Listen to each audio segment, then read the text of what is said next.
है कि नेचर मतलब क्या समझे? बच्चा तो बार-बार सुन रहा है सर टॉपर से कि यहाँ आपको अप्रोच लगानी, बट आपने भी उस वर्ड को यूज़ किया कि क्वेश्चन का नेचर पकड़ो। कैसे नेचर हो? क्या है नेचर? ठीक है। आपने ये अनुमान लगाया कि यार 50 तक भी पहुंचना मुश्किल है। और ये सत्य बात है कि 50 तक पहुंचना मुश्किल है।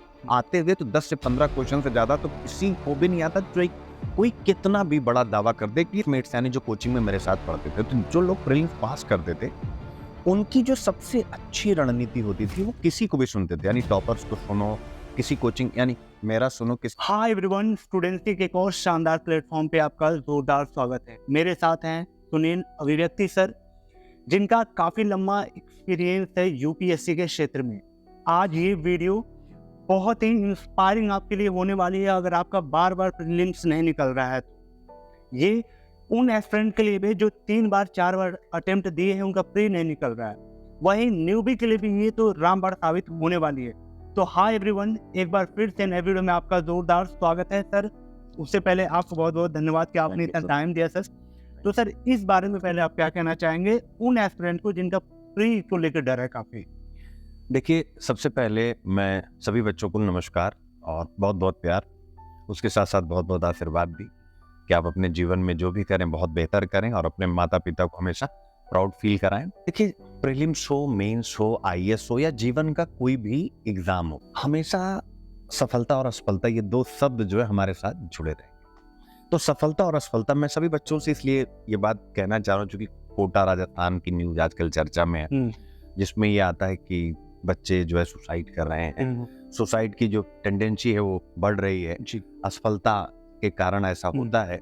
अब आते हैं आपके प्रश्न पे। आपका प्रश्न बहुत जेन्युइन है कि भाई जो 2, 3, 4 बार से फेल कर रहे हैं या आपका पहला अटेम्प्ट जी, तो आप कैसे फर्स्ट अटेम्प्ट में प्रीलिम्स क्रैक करें, वो एक चुनौती है। तो देखिए, इसमें अगर मैं बात करूं जेन्युइन रीजन क्या है, तो जेन्युइन रीजन इसका ये है कि देखिए 10 लाख बच्चे हर साल फॉर्म भरते हैं अकॉर्डिंग टू यूपीएससी की रिपोर्ट। अगर आप 2017 से 22 तक का जो यूपीएससी ने भी अपनी रिपोर्ट रिलीज की है, तो अप्रॉक्स 10 लाख बच्चे, कभी 11 हो गए, कभी 9 हो गए, एक एवरेज 10 लाख बच्चे इस एग्जाम में पार्टिसिपेट कर रहे हैं। और फिर प्रीलिम्स में जो बैठ रहे हैं बच्चे, अटेम्प्ट कर रहे हैं, 5 लाख के आसपास बच्चे अप्रॉक्स जो निकल करके आ रहा है यूपीएससी की रिपोर्ट से, 5 लाख बच्चे हर साल बैठ रहे हैं। अब उस 5 लाख में एवरेज अप्रॉक्स 10,000 बच्चे, कभी 1,000 ज्यादा हो गए, कभी कम हो गए, 10,000 बच्चे प्रीलिम्स क्वालिफाई कर रहे हैं। तो पहली चीज तो हमें अपने दिमाग में अगर प्रीलिम्स पास करना है तो ये रखना है कि ये कंपटीशन है बड़ा ही टफ, कि 5 लाख में 10,000 में आना। तो टफ कंपटीशन के लिए सबसे पहली नीड, अगर आपके अनुसार प्रीलिम्स पास करना, वो ये है अपनी पर्सनालिटी को बिल्कुल टफ बनाइए। टफ का मतलब होता है कि आराम हराम है भैया। कंटिन्यूटी ही इस एग्जाम की जड़ है। यानी कंटिन्यूटी की, खरगोश कितनी तेजी से चल रहा है उससे फर्क नहीं पड़ता, कंटिन्यूटी। तो 2 चीज मैंने आपको बोला कि आराम हराम है और कंटिन्यूटी, बाकी बातचीत में भी आगे और निकले। ठीक सर।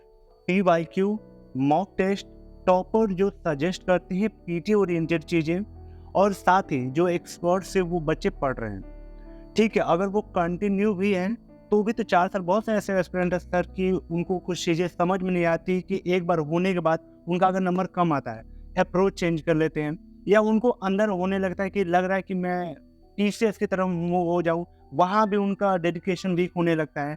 तो सर, इन आयाम को थोड़ा सा ध्यान में रखते हुए आप बताएं कि पीवाईक्यू और मॉक टेस्ट टॉपर जो सजेस्ट करते हैं, कैसे हमें उसे लेना है, टैकल करना है, और अप्रोच क्या होनी चाहिए।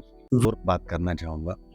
पिछले 10 सालों का मेरा मेंटोरशिप का एक्सपीरियंस है और उसके पहले 10 साल मैंने तैयारी की और लगातार प्रीलिम्स मैंने पास किया, आईएएस का इंटरव्यू भी दिया। तो प्रीलिम्स पास करने के एक्सपीरियंस यानी जो मैंने महसूस किया, और देखिए जब आप प्रीलिम्स पास करते हैं ना, तो मैं अकेले नहीं पास करता हूँ, आपका एक ग्रुप बन जाता है। यहाँ पर भी आप तैयारी करते हैं तो जितने भी मेरे मित्र, दोस्त, जानने वाले या मेरे क्लासमेट्स यानी जो कोचिंग में मेरे साथ पढ़ते थे, तो जो लोग प्रीलिम्स पास करते थे, उनकी जो सबसे अच्छी रणनीति होती थी वो किसी को भी सुनते थे। यानी टॉपर्स को सुनो, किसी कोचिंग यानी मेरा सुनो, किसी मेंटोर का सुनो, जिनको भी आप पसंद करते हैं, वो सुनते सबको थे, लेकिन रणनीति अपने अकॉर्डिंग बनाते थे। जैसे हम लोग अपने हिसाब से चलते थे। जैसे फॉर एग्जांपल, अगर मुझे इस पैटर्न आपको प्री निकालना है, तो मैं क्या करूंगा?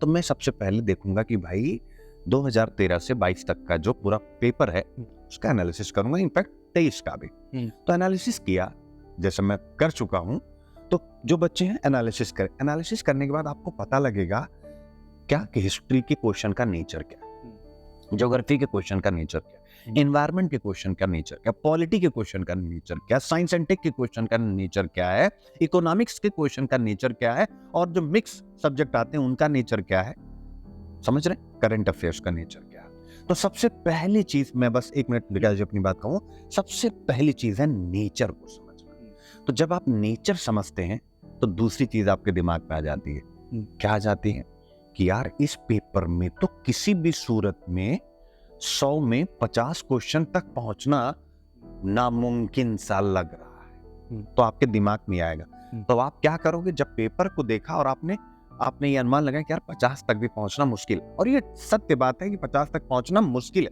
आते हुए तो 10 से 15 क्वेश्चन से ज्यादा तो किसी को भी नहीं आता। जो कोई कितना भी बड़ा दावा कर दे कि 10-15 क्वेश्चन एग्जैक्ट की बात में करो, जो डायरेक्ट उसने किताब में पढ़ाओ, एम लक्ष्मीकांत में पढ़ाओ, वो लाइन आ गई हो, नेवर। ये तो होता ही नहीं यूपीएससी, इसलिए वो यूपीएससी है। तो मेरा अपना मानना है कि जैसे ही आपको लगे कि यार इस पेपर में तो हम 50 क्वेश्चन से ज्यादा तो बढ़ पाने में मुश्किल हो रही, वहीं पर एक स्ट्रेटजी आती है, और वो क्या आती है उस पर अभी हम लोग आगे बात करेंगे। पहले थोड़ा सा इसको आप नेचर की बात बताइए कि नेचर मतलब क्या समझे। बच्चा तो बार बार सुन रहा है सर टॉपर से कि यहाँ आपको अप्रोच लगाने, बट आपने भी उस वर्ड को यूज किया कि क्वेश्चन का नेचर पकड़ो। कैसे नेचर, वो क्या है नेचर? जी, यही जहां पर मैंने अपनी बात रोकी कि नेचर क्या है। नेचर का मतलब हुआ कि जैसे आपने हिस्ट्री का क्वेश्चन देखा, तो आपने निकाला कि भाई इंडस वैली सिविलाइजेशन का एक क्वेश्चन है, और ये क्वेश्चन रिलीजन और कल्चर से ज्यादा पूछ रहा है। यानी या तो कला वाले पार्ट से पूछ रहा है या तो धर्म वाले पार्ट से पूछ रहा है। तो आपका टारगेट क्या होगा कि यार जब हम सैंधो सभ्यता पढ़ें, ध्यान से समझिएगा, आपके प्रश्न का ये उत्तर आपने कहा कि टॉपर भी नहीं बताते हैं कि नेचर क्या है, मैं बता रहा हूँ, वही ठीक, और मैं बता रहा हूँ, और टॉपर भी प्रीलिम्स ही क्वालिफाई करता है।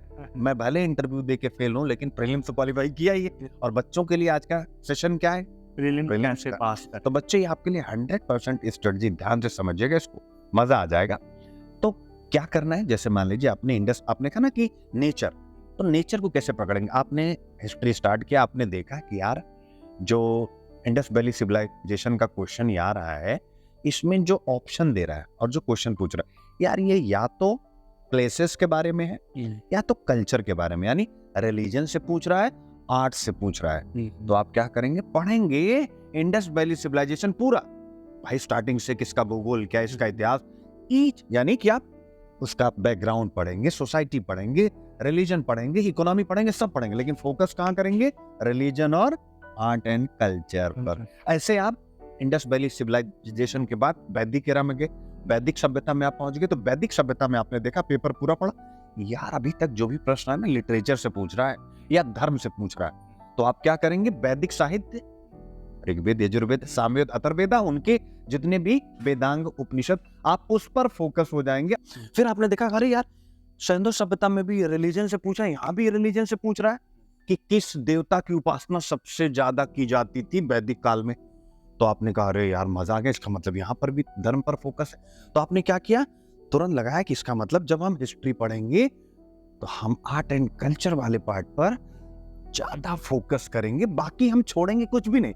इसको बोलते हैं हर एक टॉपिक, मैं केवल सैंधो वैदिक नहीं, ऐसे ही 6 BC, ऐसे ही pre Mauryan, Mauryan, Gupta, post Gupta, middle India, modern India, यही अप्रोच कि आपने प्रीवियस ईयर क्वेश्चंस के बेस पर ये चेक कर लिया कि कौन सा ऐसा पार्ट है। और पार्ट का मतलब क्या होता है, मैं 1 मिनट विकास जी आपको बताऊं, बच्चों आप लोग इसको बहुत अच्छे से समझिएगा। अरे ये व्यवस्था किस चीज से बनी है विकास जी, मैं आपसे पूछता हूँ। अरे ये व्यवस्था, बच्चे ये जो पूरी व्यवस्था है ना, वही यूपीएससी है, चाहे वो इतिहास हो, चाहे भूगोल हो, चाहे पॉलिटिक्स। व्यवस्था किससे बनी, व्यक्तियों से बने समाज। तो इसका मतलब सामाजिक जीवन, समाज के लोगों ने ही राजनीति बनाई। तो समाज, राजनीति और समाज, इसी समाज के लोगों से प्रशासन बना। आईएएस का एग्जाम, आप समाज में रहते हैं ना, आईएएस का एग्जाम देंगे, आप प्रशासन में आ जाए। तो ये पूरी व्यवस्था बनी है समाज, राजनीति, प्रशासन, अर्थ, धर्म, विज्ञान, अंतरराष्ट्रीय संबंध, इन सभी से। तो बच्चे हर एक चैप्टर आप कुछ भी ओपन करेंगे, आपको यही सब पढ़ने को मिलेगा। केवल पैटर्न बदल जाता है। तो आप इन्हीं पर फोकस रहिए और इसी प्रकार से 2013 से 23 तक की पेपर का एनालिसिस करिए और उसके अकॉर्डिंग आप तैयारी कीजिए, आपको कोई रोक नहीं सकता। ठीक है सर, थोड़ा सा इसको और डीप ले जाता हूँ सर। चीज़ें बहुत आपने बारीक बताई। आपने बताया कि ट्रेंड आपको पहले प्रीवियस ईयर क्वेश्चन देखना है, वहाँ से नेचर पता करना है कि क्वेश्चन के सब्जेक्ट वाइज नेचर क्या है।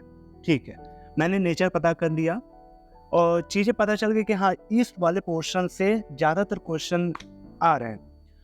अब क्या सेम बुक लिस्ट फॉलो करनी है या अपनी बुक लिस्ट को थोड़ा सा बढ़ाना है? जैसे सिंधु सभ्यता से धर्म वाले पोर्शन से ज़्यादा आ रहा था, तो क्या सिंधु सभ्यता को हम एनसीईआरटी से भी पढ़ें, स्टैंडर्ड बुक से भी पढ़ें, विकिपीडिया पे जाए, गूगल करें, उसके धर्म वाले एरिया को किस सोर्स कहाँ से हम करें कवर? अगर हो सकता है कहीं और करें, एनसीईआरटी में तो वो धर्म ना है। मैं जी देखिए, मैं हमेशा एक ही बात मानता हूँ और वो ये बात है कि सोर्सेज आपके बहुत कम होने चाहिए। हाँ, सोर्सेज कम होने चाहिए, रिवीजन मल्टीपल होना चाहिए। तो मैं यहाँ पर बिल्कुल, अगर मान लीजिए कि सिंधु सभ्यता के धर्म से आ रहा है, कला से आ रहा है, तो आपको कुछ भी नहीं, कोई सी भी एक बुक, एक एनसीईआरटी सबको पढ़नी पड़ती है 11th क्लास की, रामचरण शर्मा सर की, तो एक आपको पढ़ना पड़ेगा। इसके साथ साथ एक बेस बुक झा, श्रीमाली, विमल चंद्र पांडे सर, किसी की भी एक बुक आप लगा सकते हैं। जो यूपी के बच्चे हैं, बहुत अच्छी किताब वहाँ बिकती है, केसी श्रीवास्तव सर की प्राचीन भारत का इतिहास, उसमें अच्छा कंटेंट दिया हुआ। तो आप मतलब सोर्सेस को बढ़ाएं नहीं, सोर्सेस आप कम रखें, मल्टीपल रिवीजन करें। और मैं आपसे सच बता रहा हूं, अगर टफ क्वेश्चन आ गया, जैसे आपका प्रश्न था कि टफ क्वेश्चन, अगर टफ क्वेश्चन आ गया बच्चे, उससे मैं भी सॉल्व नहीं कर पाऊंगा उसको। इसीलिए तो मेरिट कितनी जाती है, कभी 50, कभी 48, कभी 46, 100 क्वेश्चन में यूपीएससी की आज तक की सबसे ऊपर मेरिट गई 2016 में 58 क्वेश्चन, 2016 में 58, उसके बाद 50 के अंदर चली आई है। तो 50 यानी 100 में 50 पर ही तो आपका सिलेक्शन हो जा रहा है। तो हम क्यों अपना सर खपाएं? बच्चे फेल इसलिए हो रहे हैं क्योंकि वो सब पढ़ रहे A to Z। अगर हमने कोचिंग में 100 रुपया फीस दी है, तो चाहे समझ में आ रहा है चाहे नहीं आ रहा, हम A to Z कोचिंग करेंगे, क्योंकि हमने फीस दी हुई, पैसा वसूलना। This is wrong approach. जिस बच्चे को लग जाए कि यहाँ पढ़ने से कुछ नहीं होने वाला, उसको तुरंत अपनी रणनीति बदलनी है, क्योंकि एक बार उम्र निकल गई। ये 21 कब 31 में होता है बच्चे, ये 22 कब 32 में होता है, ये 18 कब 38 में होता है, आपको पता नहीं चलता। ये हमेशा याद रखिएगा। यूपीएससी की जर्नी देती भी बहुत कुछ है और छीन भी बहुत कुछ लेती। बहुत बहुत धन्यवाद सर इतना टाइम देने के लिए। होप गाइस ये वीडियो आपको काफ़ी यूजफुल लगी हो।